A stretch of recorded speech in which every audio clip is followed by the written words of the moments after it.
आप लोग खड़े हैं, हाथ जोड़ के विनम्र निवेदन है कि आके बैठ जाइए।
आप लोग कहते हैं, काका दादा लोग बताते हैं कि अब बनारस की धरती है जो भगवान भोलेनाथ के त्रिशूल पर टिकी हुई है, बसी हुई है। एक ऐसा प्रसंग आप सबके बीच में रखब अनोखा, आशा नहीं पूर्ण विश्वास बा कहानी में मजा आई, अब कुछ नई चीज सुने के मिल जाएगी। आओ गुरु जी।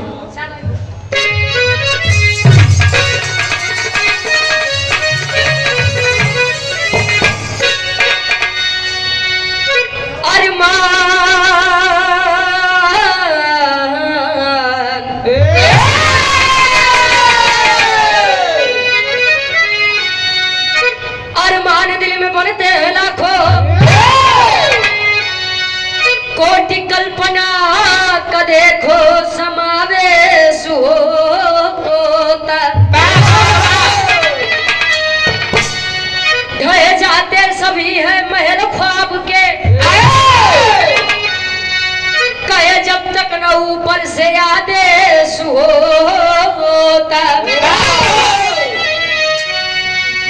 कर्म अनुरूप फल ही देते सभी को, अरे रखते हैं जो कर्म का देखो लेखा जो,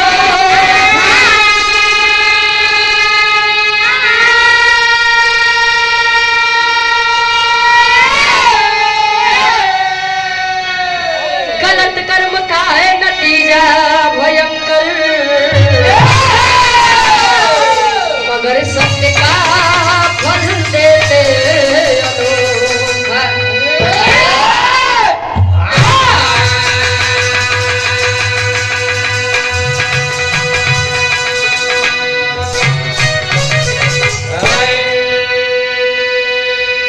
अरमान दिल में बढ़ते हैं लाखों, कोटि कल्पना का देखो समावेश होता। आदरणीय काशीनाथ यादव जी अहिरान से हमारे गार्जियन जी के द्वारा ये पूरा 200 रुपए आशीर्वाद के चारे। ए भैया, लोग कहते हैं कि नारद जी वह समय में जल रहा है, दूर संचार मंत्री रहे। हाँ, यार के बाद बाहर, बाहर के बाद यार।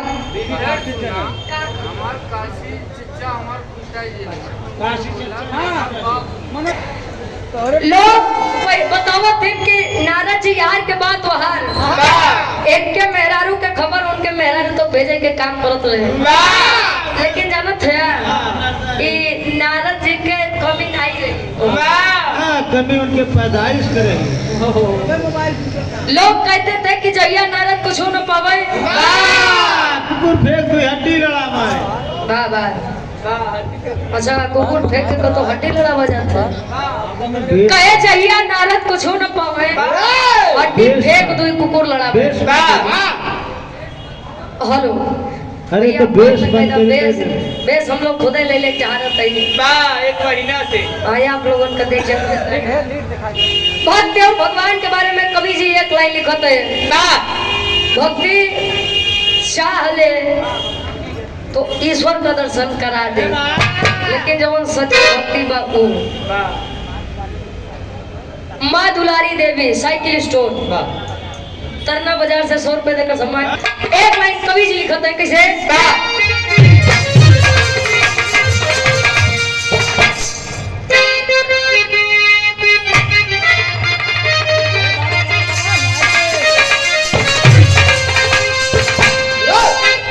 अरे जिंदगी में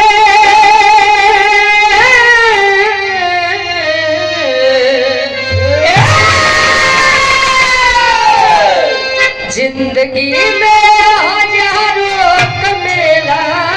जुड़ा,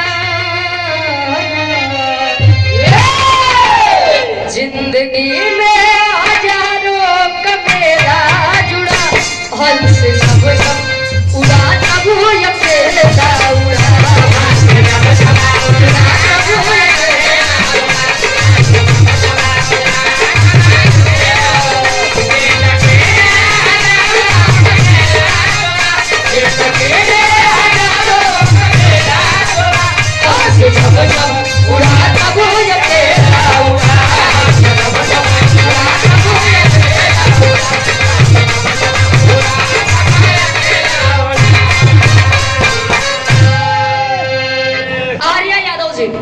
जब जब उड़ा तब अकेला उड़ा। आने के बाद तमाम रिश्ता तमाम नाता बनता है, लेकिन जो दिन जाई के होई वह दिन अकेले ही जाब के साथे ना जाई नहीं जाई। कवि जी भाव में लिखते हैं एक लाइन भक्त और भगवान के बारे में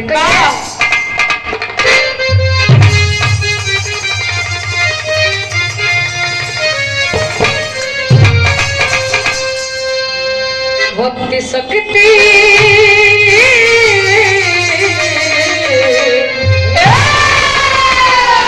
भक्ति शक्ति का फंदा है मुझे जुड़े, भक्ति शक्ति का फंदा है मुझे जुड़े, भक्त हित रहते भगवान में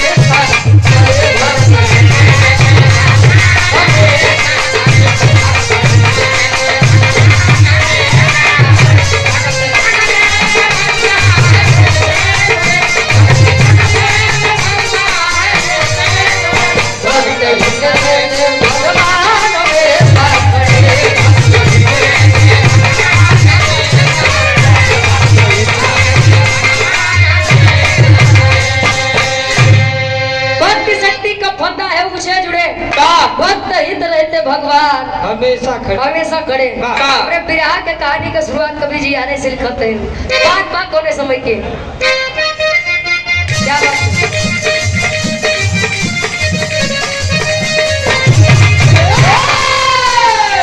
बचाता मौत के मुख से इंसान वही, बचाता मौत के मुख से इंसान वही, सुना है सांप से देखो आसमान वही।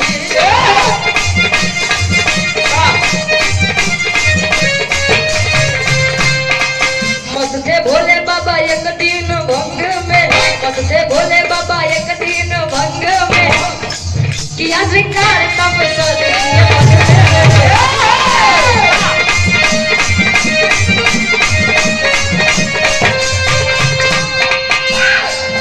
जब उतरा मत बोले भोले भंडारी,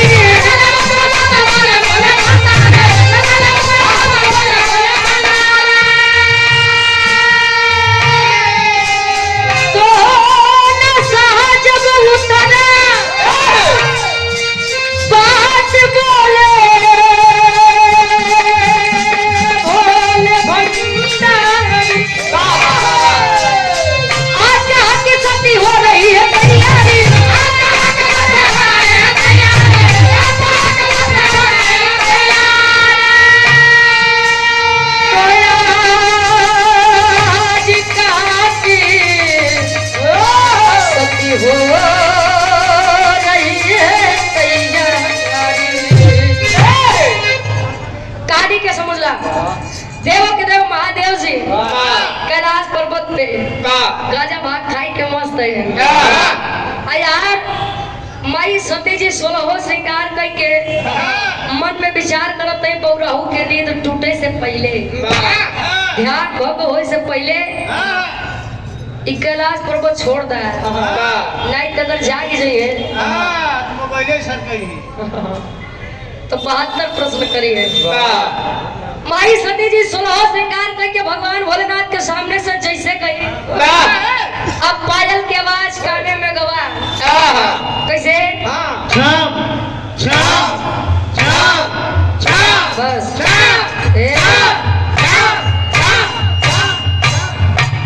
तो भगवान ए भैया, भगवान भोलेनाथ नेत्र खोले,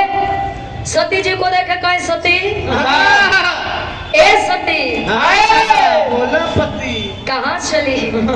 इतना शौक श्रृंगार करके कहाँ जाती है? माई सती जी जब इतनी बात सोची कहीं ला, जब नाई सोचत रहे तो ने हुई है, सोचत रहे नाई जाके जागेंगे। भगवान भोलेनाथ माई सती जी से एक बात कहते हैं को,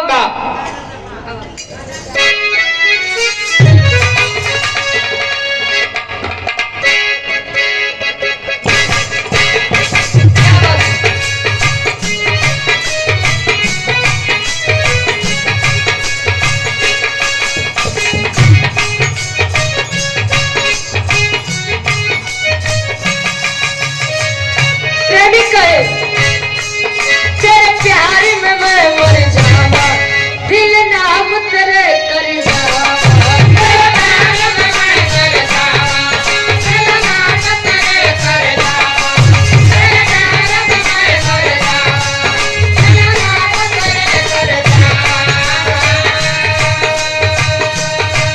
तेरे प्यार में मैं मर जावा, दिल नाम तेरे कर जावा,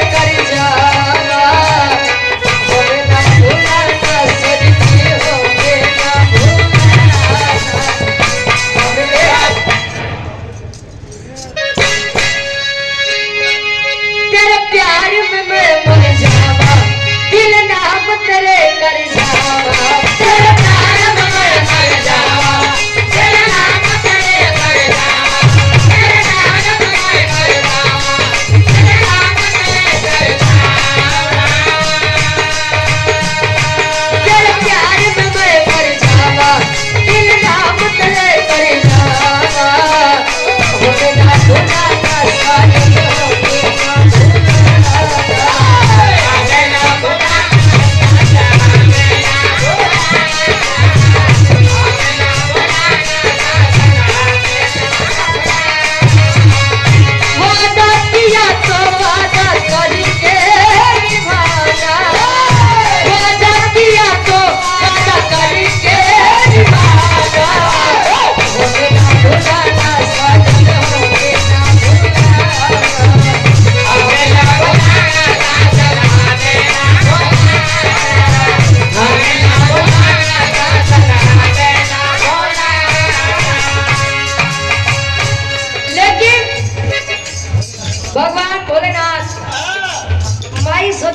प्रश्न करते का प्रश्न किए,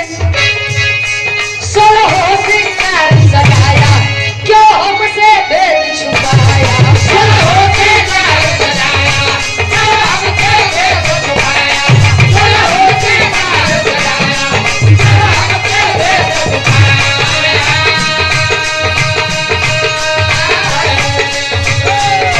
सोलह श्रृंगार सजाया,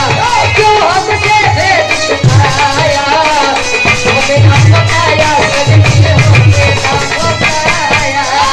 हमें ना बताया सजनी आगे ना बताया, हमें ना बताया सजनी आगे ना बताया, तुम्हें बेफिक्री चांद नजरे छुपाया, तुम्हें बेफिक्री चांद नजरे छुपाया, हमें ना बताया सजनी होके ना बताया, हमें ना बताया सजनी आगे ना बताया, हमें ना बताया सजनी आगे ना बताया। श्री हनुमान स्वीट हाउस बातें की दुनिया उड़ जाए दुनिया, कानों में बाली होठों में लाली, हाथों में कंगना, पाँवों में कंगना, काली गुलाबी साड़ी सोहे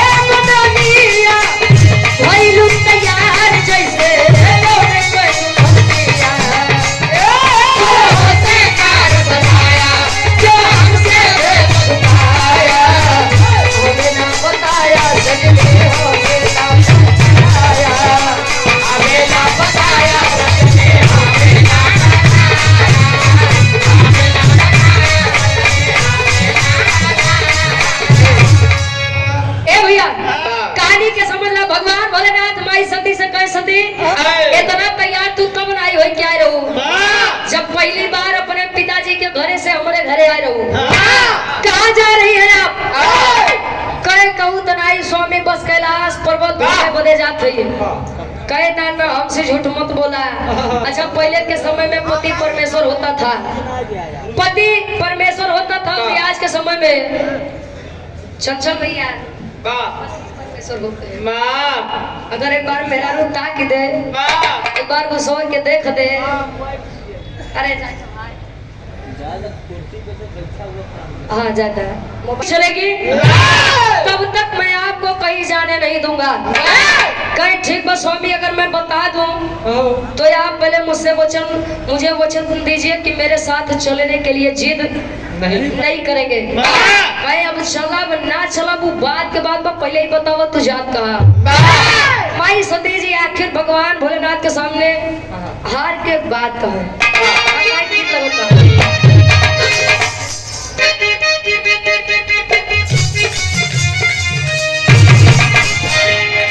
कहते हैं ज्ञान जितना बांटेंगे ज्ञान का भंडार उतना बढ़ता है और ज्ञान जितने चुराई के रखबा उतने लड़का कहे बड़ा बड़ा गोरी कटले हजार कोई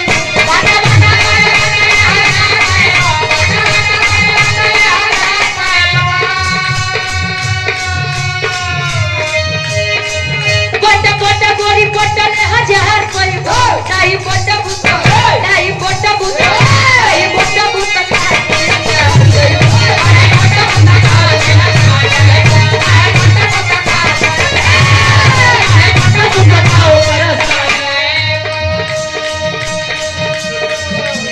छात पटी के नगरिया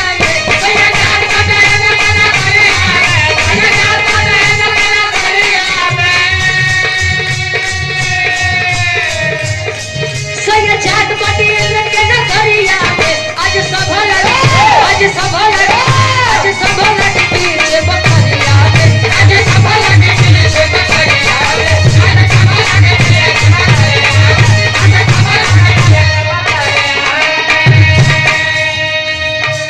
स्वामी आज इंद्र जी के नगरी में बुलावा है निमंत्रण है कहे कौन चीज के आज वहाँ पर नारी सम्मेलन है नारी का मतलब लड़की मेहरारू देवी सम्मेलन है आज वहाँ पर केवल और केवल नारियां होंगी। भगवान भोलेनाथ कहे इंद्र के इतनी मजा जे देवों के देव महादेव जी का न्योता निमंत्रण नहीं भेजे। एक बात कहा भगवान भोलेनाथ का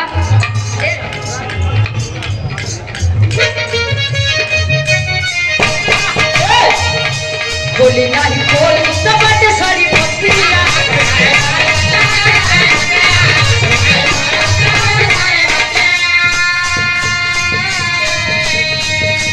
नारी को बेल में छुट्टी जबरदस्तियां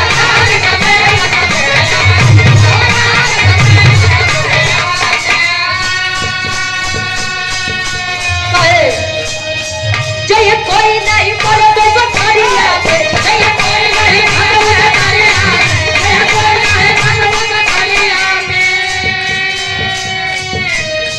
जय कोई नहीं बोलो तो बकरिया आज सभल आज सभल आज सभल पीछे बकरिया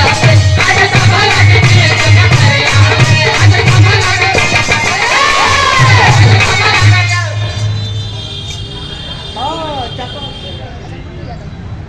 जी के दरबार में एक सम्मेलन है वहाँ पर केवल और केवल नारी आएगी। कहे सती बिना मेरे आप कहीं जा नहीं सकती। कहे नारी सम्मेलन आज तरह तरह के हुआ देवी है। अब बिना पार्वती के बिना सती के हम कैलाश पर्वत पे रख दो इसे उब जावे। कहे सती हमें भी ले चलिए। कहे स्वामी लिया तो चलिए लेकिन एक दिक्कत बा कौन चीज के कहे वहाँ पर एक श्राप है कि जो भी मर्द जात उस सम्मेलन में आएगा वह गर्भवती हो जाएगा। गर्भवता अच्छा कहे मतलब पुरुष के पेट में संतान आ जाएगी। कहे सती तुम्हारा दिमाग खराब है।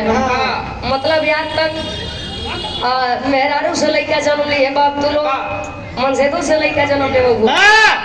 नहीं मानत है भगवान भोलेनाथ हाँ। माई सती जी के बारे बौरा हो बिना चलबे तू मनवा नहीं भौरे का रूप बना करके माँ सती के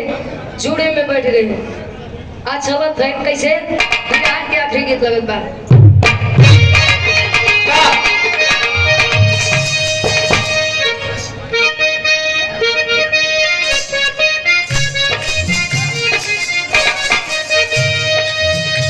बढ़िया कभी फाड़ी में लिखो तो आ गई रे आ गई रे आ गई रे आ गई रे भोला त्रिपुरार से कमवरा बनी आ गई रे भोला त्रिपुरार से आ गई रे भोला त्रिपुरार से आ गई रे भोला त्रिपुरार से मनवा कठोर हो तारार से कमवरा बनी मनवा कठोर आ गई ले भोला त्रिपुरार के कमवरा बनी आ गई ले भोला त्रिपुरार के कमवरा बनी आ गई ले भोला त्रिपुरार के कमवरा आ गई ले भोला त्रिपुरार के कमवरा बनी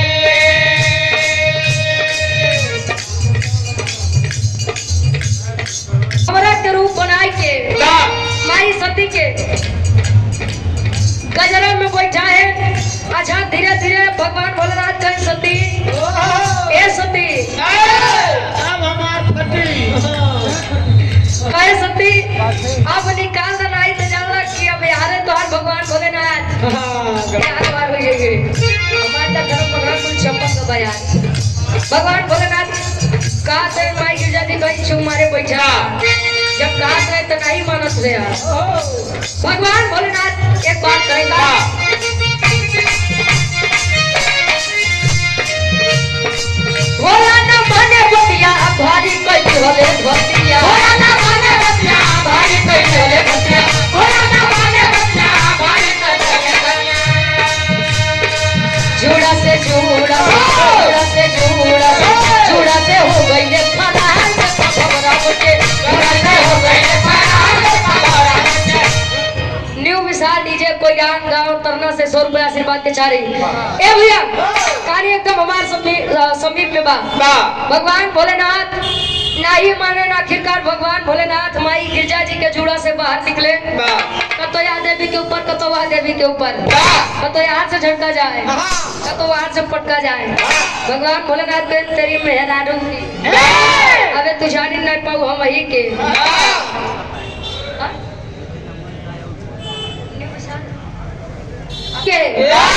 जनतू तो ये करतू नहीं अच्छा कहा थे कहूँ कहूँ मारे भी तो कहूँ कहूँ भागे भी हर जगह जोश में आके होश नहीं खोए के चाहिए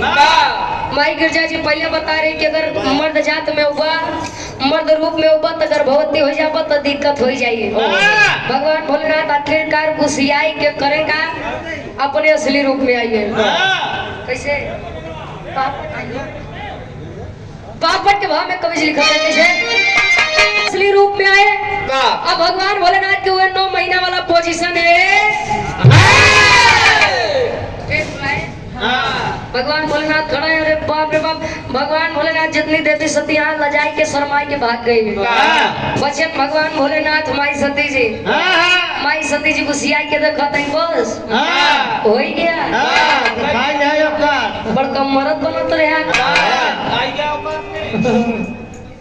माई सती जी कहा और तब ले भगवान भोलेनाथ के सती अब जवन हो गया तो हो गया अब चला कैलाश पर्वत पे तनी मसाला वसाला पीसा लड़की एकदम स्वस्थ पैदा हो के चाहिए 7-8 किलो के इतना कमजोर अरे पागल इंसान भगवान भोलेनाथ नहीं चाहिए ए भैया आए कैलाश पर्वत पे धीरे धीरे समय बीतत बा 9 महीना 10 महीना 11 महीना 12 महीना 13 महीना 14 महीना भगवान भोलेनाथ माई सती से कहे सती करी ना का कहीं भक्ता का पता एक तो दुनिया के पहले मर्द ऐसे बैठ जा मनोज भैया तार सबका हम दूर कर दे जानत है का कहे चाहते हैं आओ गर्भवती कैसे बैठ जा और लड़का के जवान जना वही हम बताई देते हाँ ए भैया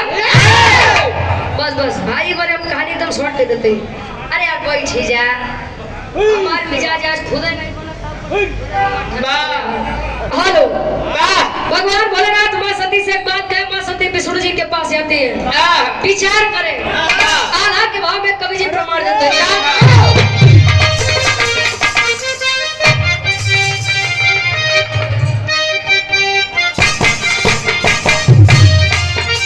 उत्तर प्रदेश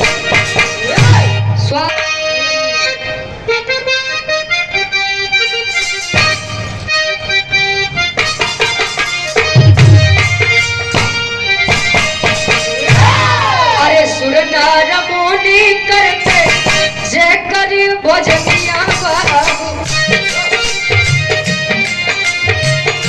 संकट में फंसे दुनिया के पालना,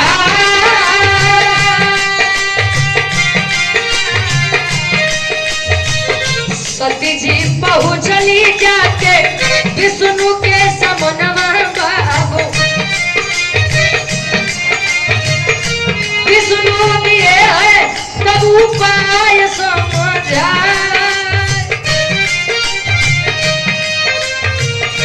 बधवा में चीरा जाके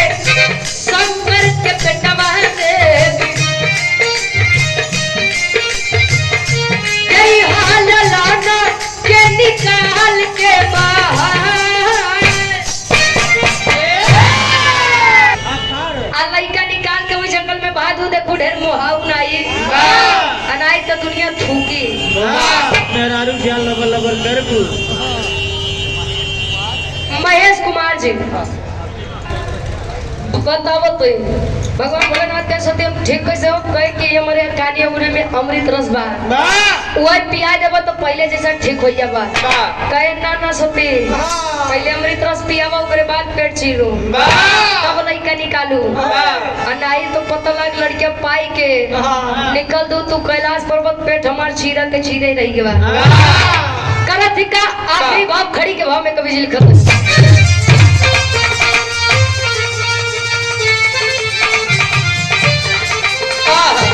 अरे तब पेटवा चीर दिहली, अरे तब पेटवा चीर दिहली, सती जी कानन के भीतर रखली छुपा के ललना भेद न जाने सके,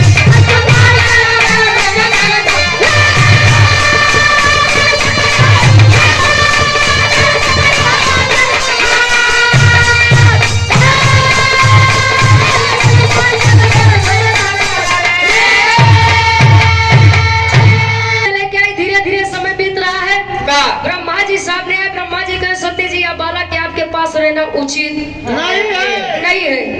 अब प्रमाण कवि जी देते हैं लड़का के नाम का पड़ा भगवान भोलेनाथ के गर्भ से जन्म लिया। अरे तो ब्रह्मा के देवी हरि सती जी ललनवा हो तो नारद पड़ा नाम जे कर जाने ला जहाना,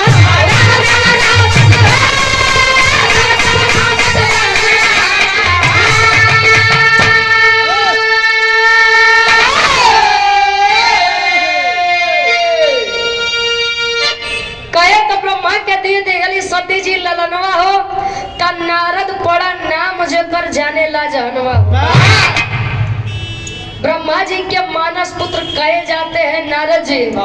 और नारद जी का जन्म भगवान भोलेनाथ के गर्भ से हुआ था। कहे वेद में भेद नहीं, भेद है विद्वानों में, वेद उठाई के देखो बड़ा बड़ा छेद है, बड़ा बड़ा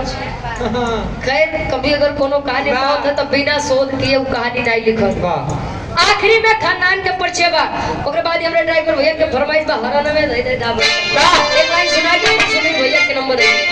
गुरु बिहारी गुरु गणेश गुरु राम